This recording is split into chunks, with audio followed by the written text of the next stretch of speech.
Olá! Hoje nós vamos tratar de uma questão de direito das sucessões, especificamente sobre a sucessão testamentária. Eu sou o professor Paulo Souza e a gente dá continuidade aqui à nossa análise de questões da OAB.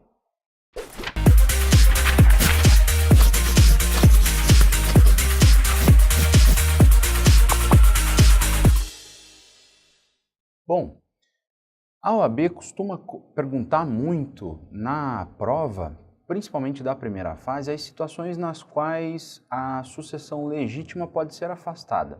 Em outras palavras, eu tenho parentes, eu tenho pessoas as quais podem receber algum valor de herança meu, mas eu escolho não deixar para elas, por meio do testamento. Ou mesmo que eu tenha vários parentes que têm de herdar, eu quero pelo menos uma parte do meu patrimônio deixar para outras pessoas, ou estabelecer algumas regulamentações específicas sobre a minha deixa testamentária.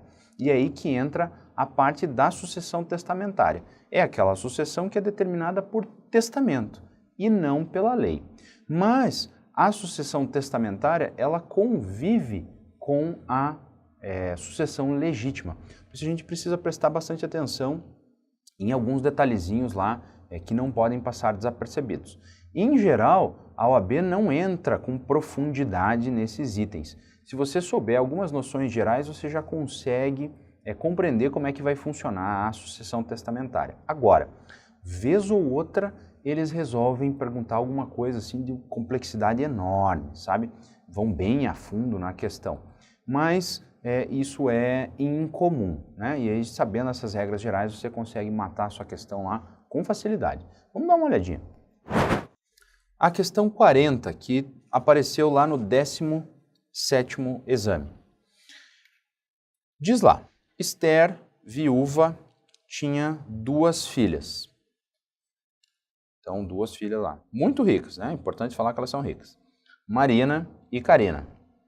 Sem criatividade ela para dar nome também, né? Como as filhas não necessitam de seus bens, Esther, né, elas são ricas, mas né, quem que não precisa mais de bens? Mas tudo bem, vamos dizer que elas não precisam. Esther deseja beneficiar sua irmã, Ruth, por ocasião de sua morte, destinando-lhe toda a sua herança, bens que vieram de seus pais, também pais de Ruth. Esther o procura, ou a procura, como advogado ou advogada, indagando se é possível deixar todos os seus bens para sua irmã. Deseja fazê-lo por meio de testamento público, devidamente lavrado em cartório de notas, porque suas filhas estão de acordo com esse seu desejo. Assinale a opção que indica a orientação correta a ser transmitida a Esther. Primeiro, né, antes de falar da questão em si, vamos ver alguns detalhes. Primeiro, problema né, que a gente tem em sucessão, quando tem dinheiro. Se a pessoa falece sem grana, isso não é um problema sucessório, né? Vai herdar o quê? Agora, quando tem bens, começa a ter problema. Em geral, quando tem bens e quando tem vários herdeiros, dá muita briga, né? Porque cada um quer ficar com o seu e às vezes até tirar uma casquinha dos outros.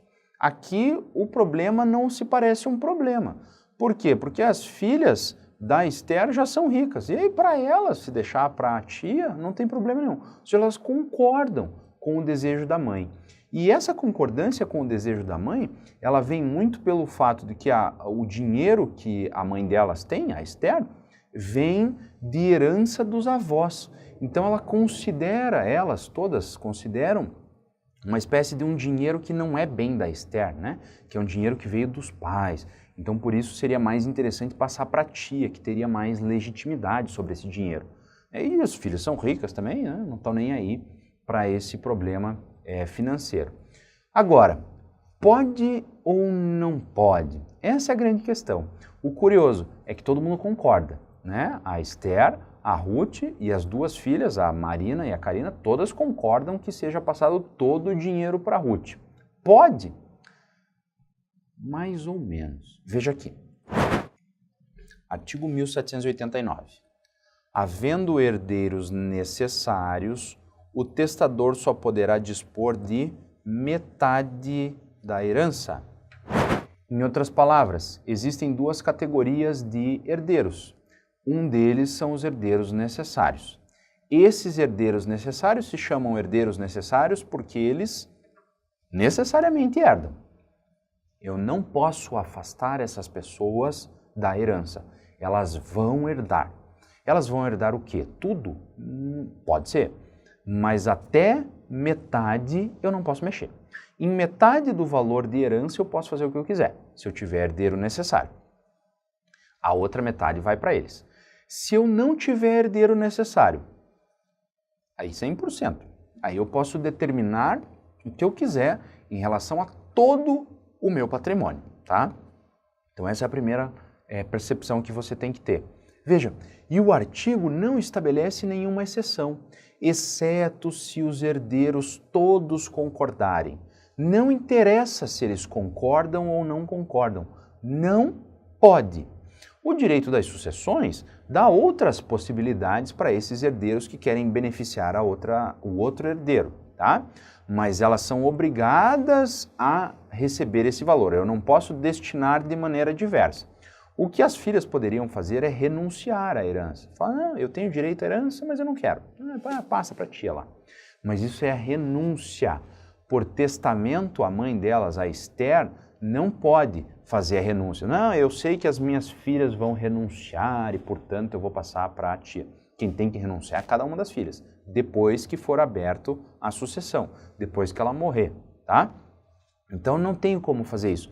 Ela só pode dispor de metade da herança. Agora, as filhas são herdeiras necessárias? Quem são os herdeiros necessários? Veja, o artigo 1845 diz: são os descendentes, os ascendentes e o cônjuge.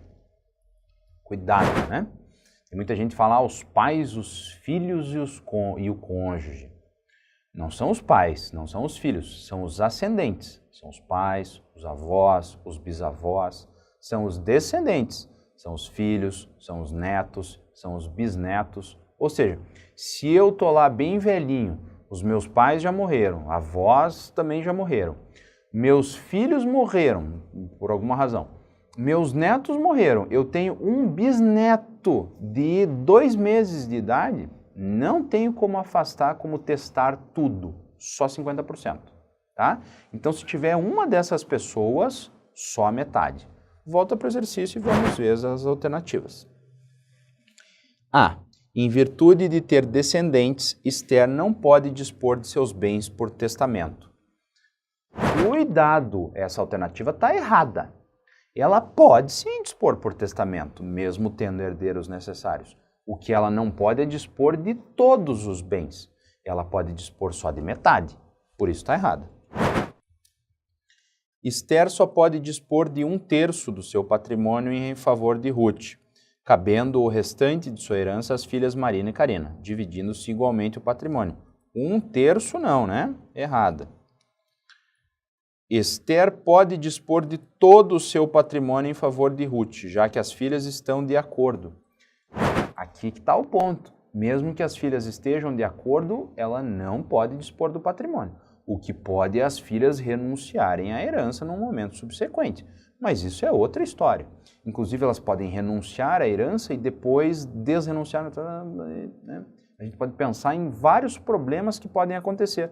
Elas prometem que vão renunciar, mas na hora do vamos ver, a hora que a mãe morre, uma delas fala, vou renunciar nada, eu quero a minha parte.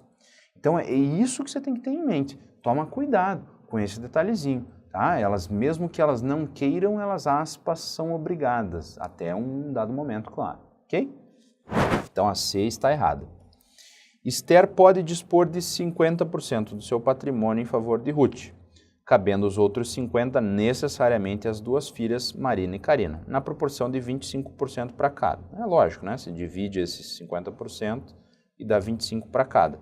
Portanto, a alternativa D é a alternativa que está correta. Então, em havendo herdeiros necessários, só pode dispor de 50%. Beleza? Então, essa regrinha você precisa lembrar de quem são os herdeiros necessários e prestar muita atenção para não lembrar que é pai, mãe, pai, filho e cônjuge. É ascendente, descendente e cônjuge. Beleza? Com isso a gente consegue encerrar a compreensão dessa questão de hoje.